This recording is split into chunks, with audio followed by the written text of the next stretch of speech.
Hello everyone. Before starting the lesson, try this warm-up. Determine whether the following relations are linear, quadratic, or neither. So I've got 4 different tables here for each of them. I'd like you to use what you learned in the previous lesson to determine whether they are linear, quadratic, or neither one. So pause the video and try this on your own.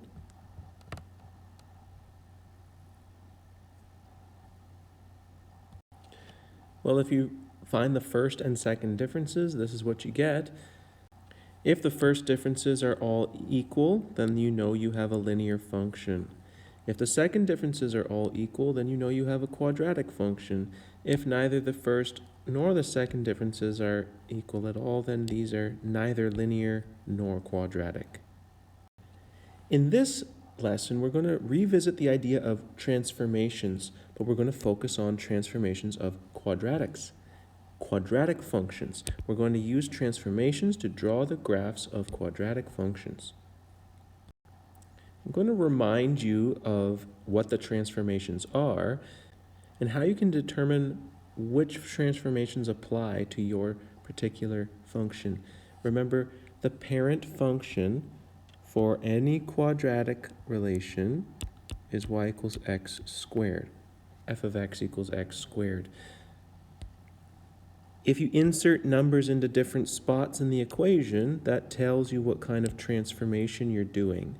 So you can have vertical reflections and stretches and compressions. You can have horizontal reflections, stretches, and compressions. You can translate the graph left or right or up or down. So here we have the first example. Y equals x squared. That's the parent function, so I've plotted points for that on the graph already. So when I want to graph this blue function, y equals x minus 2 in brackets squared minus 3, I have to think about what transformations I'm applying to the parent function. So I've inserted a 2 here, x minus 2, that's a d value. This means we're going to translate right 2, and I have a minus 3 added on to the end.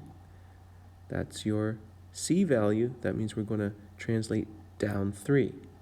So remember the process. Look at a few different points on your parent function and apply each transformation to each point. So I'm going to start with my vertex. I'm going to translate it right 2, down 3. So here we go. From the vertex, I go right 2, down 3. And now it's over here. Now I pick another point on my parent function. Right 2, down 3. Now it's over here. And I keep doing that for each point on the parent function so that I get all these points. And then I just draw a smooth curve through the points. So here's my blue function. Now if I look at the green function, what's different? Well, this part's the same, right 2. This part's the same, down 3. But here, I have a negative sign, whereas in the blue one I did not. That's in front of the function, so that's an a value, which means we have a vertical reflection. So I start with my parent function again, the one in red, and I apply each transformation to it. So let's start with the vertex. A vertical reflection, well, vertically, the y value is 0. So when I reflect it across the x-axis, it's still at 0. Right 2, down 3. So my vertex is in the same spot as the blue one. Let's do another point. How about this one? Vertical reflection. So vertically, it's at y is positive 1. Reflect that, y is negative 1. Then right 2, down 3. So now we're down here. And if I go through that same process for all the other points, I end up with this. So again, start with your parent function, y equals x squared, and apply each transformation to each point. And once you have a few points, draw a nice smooth curve through the points, and now you have your graph. Here's another example. Think about what each number inserted into the equation means. What kind of transformation is it? And then apply each transformation to the parent function, y equals x squared. So pause the video and try this one on your own.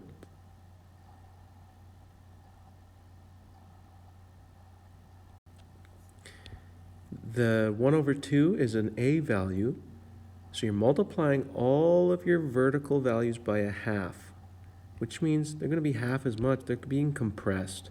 So make sure you have the word compression. It's a vertical compression because you're multiplying by a half.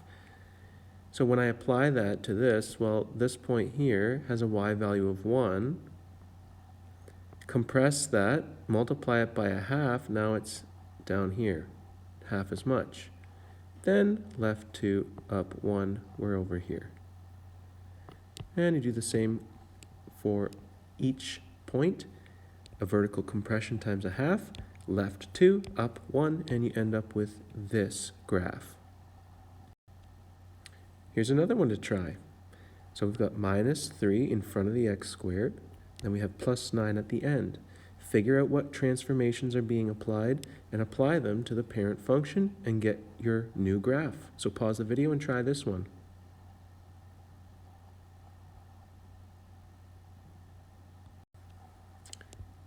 The negative sign in the a value means you have a vertical reflection. So instead of opening up, we're going to open down. The vertical stretch times 3 is because our a value is bigger than 1, so it's going to be stretching. All of our y values are multiplied by 3. And then we have a translation up 9 units. So this point, for example, the y value is 1. Reflect it, now it's at minus 1. Now we stretch it times 3, so what was minus 1 times 3 is minus 3.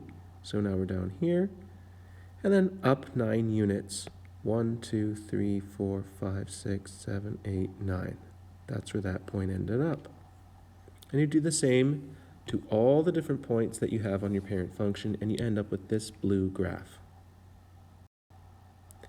Now, with this next one, I'd like you to try them both, but I also want you to notice the difference between the blue one and the green one.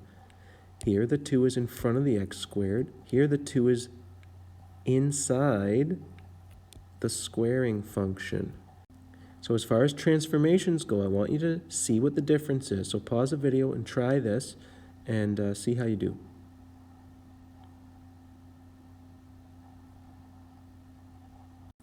The difference is that this is an a value, this is a k value. A tells you about vertical transformations, k tells you about horizontal transformations. So when a is 2, we're multiplying all our y values by 2. That's a vertical stretch. When k is 2, that means we're multiplying all of our x values by 1 over 2, the reciprocal of our k value. That's the tricky one. So this is actually, because it's multiplied by a half, that's a horizontal compression. Our x values are going to get smaller, cut in half. So that gives you different graphs. I'm going to zoom in here. If we look at the blue graph, that was when we had a vertical stretch times 2. So all of our y values, so here's a y value of 1 times 2, now it's up here. Here we had a y value of 4 times 2, now it's 8 up here. Now for the green graph, this was a horizontal compression times a half. So this has a x value of 1 times a half, now it's a half. So that's why it's over here now. Here x is 2, cut that in half, now it's 1. Here x is 3, cut that in half, now it's 1.5. So that tells you how to find your green function. So just watch out whether your number is an a value or a k value. It does matter. Now for this last example, I want you to determine an equation for this parabola. So we can see it opens down. We can see the y-intercept is 0, 2. We can see the vertex has coordinates 1, 5. So you know a few points on this parabola, and believe it or not, you actually do have enough information to figure out what the equation of this parabola is. Now, if we look at the way that we write an equation for a quadratic function, you insert whatever your a value is, k value, d value, c value, and that will make your equation. Now, for simplicity, I'm going to ignore the k value here. That deals with horizontal stretches and compressions. It gets confusing if you're trying to figure out vertical and horizontal stretches and compressions at the same time. So let's just write our equation in this format. So just think about what your vertical stretch or compression factor is, whether you've moved the graph left or right, and whether you've moved it up or down. And if you can figure out those three values, you can plug them in and you'll have the equation for this parabola. So pause the video and see if you can come up with an a, d, and c value and make an equation.